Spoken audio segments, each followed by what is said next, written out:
ও মুসলমান, আরশে আজিমের মালিকের কাছে সব রেকর্ড হচ্ছে।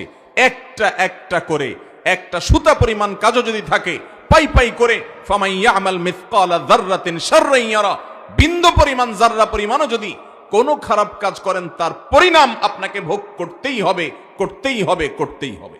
আপনার আখিরাতের জীবনে ভয়ঙ্কর পরিস্থিতির সামনে দুনিয়ার কোন মাস্তানি, সর্দারি, টাকা পয়সা, প্রভাব প্রতিপত্তি, শিক্ষা দীক্ষা কোনো কিচ্ছু যখন কাজে লাগবে না, এই সালাত আপনার জীবনে অনেক বড় ভূমিকা রাখবে। সেজন্যই আহকামুল হাকিমিন, তিনি জানেন, তিনি গায়েবের মালিক, তিনি বারবার করে সালাত আদায় করতে বলেছেন।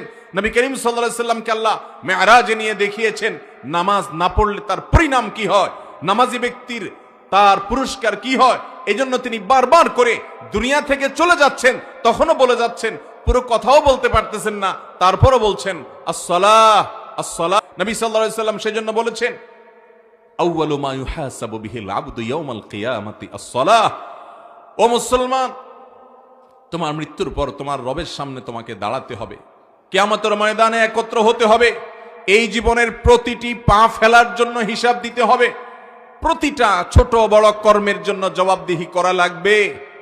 যা খুশি তা করে চলে যাবে, দুনিয়াতে পার পেয়ে যাব।